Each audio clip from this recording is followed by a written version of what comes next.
Happy Halloween! I didn't feel like dressing up today, and we're also not the type of channel to change our theme song for Halloween or Christmas or any holiday. So we're just gonna go with the regular theme song. You know how it goes.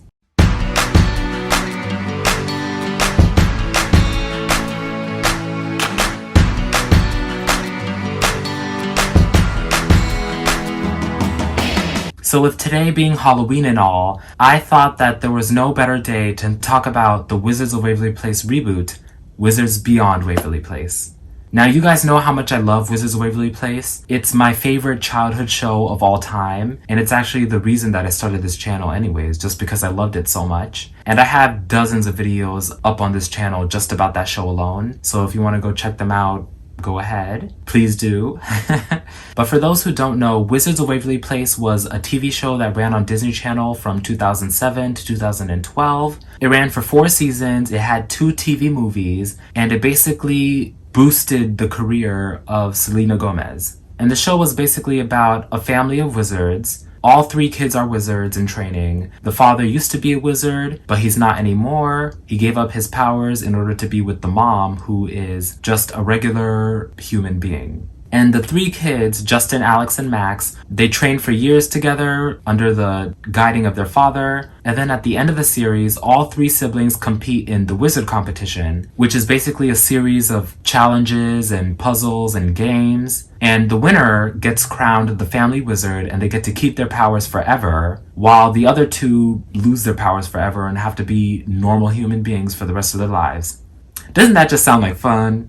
And spoiler alert, not, because it's like 12 years later. In the original series, Alex won and got to keep her powers. She became the family wizard, while her 2 brothers, Justin and Max, they had very different fates. Justin became the headmaster of WizTech. He took over for Professor Crumbs, who was played by Ian Abercrombie, who sadly passed away like literally a couple weeks after the Wizards finale aired on TV.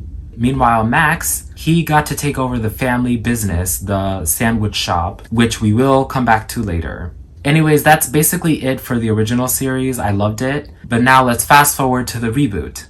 So I was so excited when I found out that the show was coming back. Y'all know how much I love the show. And I was just excited to see where they would build on from the original series. The world finally found out on October 29th. That's when Wizards Beyond Waverly Place premiered on Disney Channel. However, I don't have cable anymore, so I had to wait until a day later when the first 9 series of Wizards Beyond Waverly Place was released to stream on Disney+. And you best believe that I streamed all of them within a 4-hour period. So I finished the first batch of episodes that they released on Disney+, and I have a lot of opinions. Now, I have no idea how many more episodes they're gonna have in the first season. I don't know if they're gonna continue to release them on Disney Plus week by week, or just air them on Disney, or do them both. I don't know how that's gonna go, but I'm just gonna give my thoughts and opinions on the first 9 episodes that are available to watch on Disney Plus as of today. And there will be spoilers. I'm sorry. I can't talk about the show without giving some stuff away, you know? But anyways, the show picks up 12 years later, where we see Justin Russo as a married man and a father. He has a wife and 2 kids, and they all live in the suburbs in Long Island.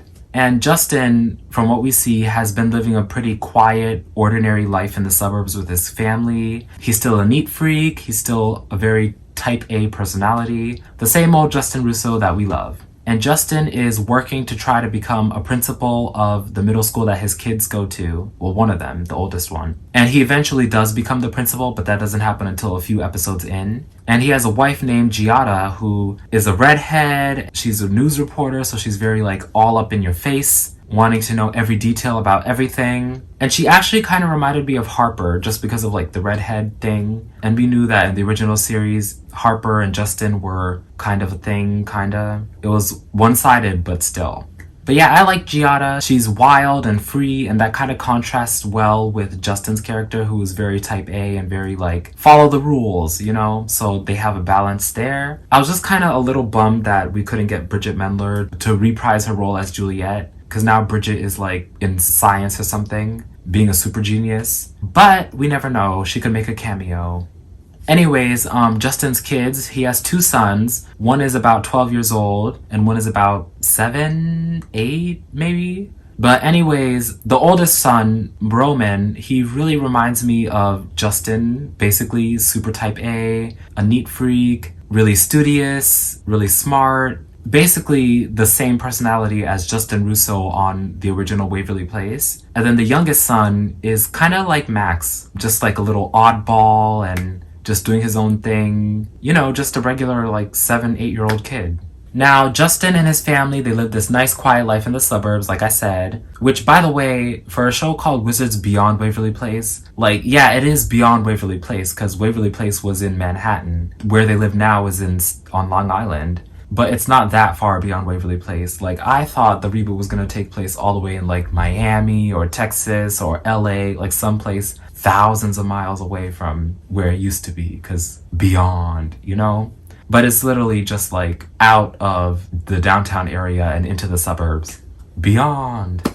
Alright, so Justin and his family live a nice, quiet, normal life when all of a sudden, in the pilot episode, Alex brings along Billy, who is a young wizard who Alex sees has a lot of potential to be really, really great and really, really powerful at what she does. However, Billy is very reckless and careless with her magic and has a bit of a rebellious streak. And she really reminded me a lot of how Alex used to be in the original Wizards of Waverly Place series. I think that was kind of the goal with the kids, to make one of them correspond to each original kid in the original series. So Roman was like Justin, Milo was like Max, and now Billy's like Alex. And Alex really wants Justin to mentor Billy because Billy has been through lots of teachers and has been kicked out of many different programs because they're all like, no, we can't teach her. She's too bad. She's too bad. Alex really feels like Justin is Billy's last hope because Alex knows that if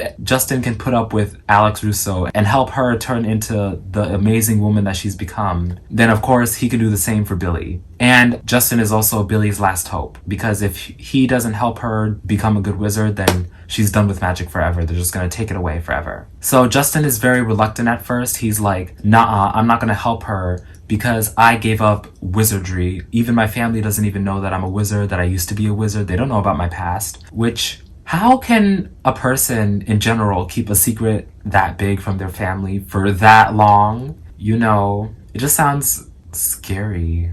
But through a series of unfortunate events, Billy lets a monster loose in the house, exposes the kids to magic, and then there's a giant monster, and Billy doesn't know how to get rid of it herself, and Alex lets herself get frozen by the monster on purpose, leaving Justin to be the one who has to teach Billy how to defeat the monster, which he does, and then everybody in the house who got frozen unfreezes, and Justin agrees to help Billy become a better wizard. And then Billy basically moves in with Justin and his family. Now, I actually really liked the show. I thought it was nice. I thought it was sweet. It was pretty good as a reboot. As far as reboots go, like I'm comparing it to the Full House reboot, the That's So Raven reboot, the iCarly reboot. As far as reboots go, I pretty much enjoyed this one. In terms of its tone, I don't think it's too far off from the original series. Like the iCarly reboot, it was a lot more grown than the original show, which makes sense because they're adults now. They're not trying to appeal to a primarily young audience. But the Wizards reboot, the That's a Raven reboot, Full House reboot, we're trying to still appeal to like a family audience. I feel like it worked. It's good. It's nice. I liked it. You know, they still have like the hijinks and everything. Oh, the theme song. Let's talk about the theme song. It's basically the same song. Like everything is not what it seems. I'm happy that they didn't try to create a new theme song. It just has the actress that plays Billy sings the theme song, the original theme song, instead of Selena Gomez. Well, it says featuring Selena Gomez, even though the only thing that they kept from the original recording is yes, please. But yeah, it was a nice theme song. It has more of a rock element to it. It kind of reminded me of the Haunted Hathaway's theme song, honestly. But it was alright. Was it better than the original? No. Nothing can beat the original theme song, especially the season 4 version. That was a hit. I did like the diversity, like now they finally have some black characters in Wizards of Waverly Place who aren't evil, because they had Octavia Spencer once and she played an evil person. In the reboot series, they have Billy and they have another girl named Winter who is like very nice and polite and everything. I thought it was alright. Hey everybody, it's me in the editing room again because I keep leaving stuff out. Oh my gosh. But basically, the one thing that I didn't really like that much about this reboot was its lack of Latino culture. Because in the original Wizards of Waverly Place, the fact that they were half Latino played a big role in their characters and their development. Like, Alex would constantly be called mija by her mother. Spanish would be spoken loosely around the house. The mother would make tamales. And that was something that I really, really loved about the show, because even though that's not my culture, it is a culture that is very prevalent, especially here in the United States. And I have a lot of Latino friends, and I just love seeing culture, any culture, on TV. But basically, now that Justin has married a seemingly white woman, I mean, the actress that plays her has a last name that ends in Poulos, which is like very Greek to me. So even though now Justin's kids are a quarter Latino, a quarter Italian, and half whatever the mom is, it was just kind of a bummer to see like the lack of culture missing from this show. But I hope that as the show progresses, we see more of Teresa, Grandma Teresa coming by with tamales and burritos and nachos. And I know that's being stereotypical, but I just want to see more of the culture that I loved from the original show onto this reboot. And Alex warns Justin that Billy is like the chosen one or something, that she is the key to saving the world before the world ends or something like that. So we'll just have to wait and see for that. Maybe that'll be the finale. That's what they're going to build up to. And most of the episodes from the show so far are just like crazy hijinks. Like they get stuck in the belly of a Halloween monster. They fly around the city in a giant float up in the sky. Oh, David DeLuise, who played the father, Jerry Russo, on the original series, he makes an appearance in episode 7, and it was very nice to see him. I'm thinking as the show goes on, we'll get more cameos from OG members. They mentioned in passing that Max is now a billionaire, that he turned the sandwich shop into a billion-dollar industry, which, way to win. Justin must feel pretty bad right now because seeing how his brother is now a billionaire and his sister is the family wizard, what does he have? I mean, he has a new TV show now.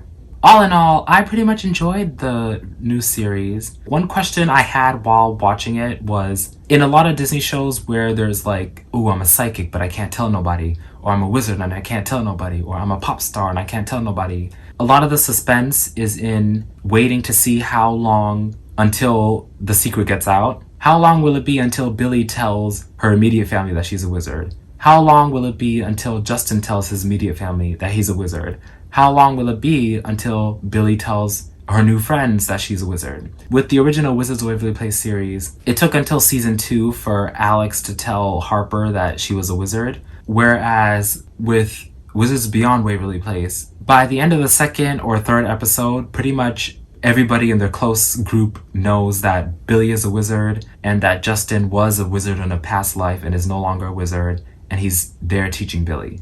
So yeah, they told the secret rather quickly compared to other Disney shows, which take like seasons to build that out and draw out the suspense and the drama and get viewers hooked.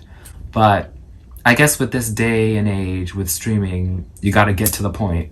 All in all, I think that it's a really great show. As a reboot, it works. I like it. It has the potential to go pretty far, and I'm gonna keep checking in with it. I wanna see how it goes and grows, and I think like they chose great actors to play the kids. The actor who plays the oldest son, Roman, he's a pretty good actor. He reminds me of how Justin Russo acted in the original series. And also the actress who plays Billy, I mean, she's adorable. Like, she had the cutest outfits and her hair is always done, and I liked it. Except for that one outfit in, I think, the third episode where it's like a black dress with little red fringes. That outfit was no. But most of her outfits are, and most of her hairstyles are like really on point. Which I actually find kind of funny because compared to like 20 years ago with shows like Lizzie McGuire, children at that age, like 12, 11, they were just like, they looked like regular children, and nowadays they look like tiny models,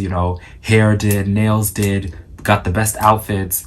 They do look better than they did back then, but I'm just saying back then they looked more natural. No shade.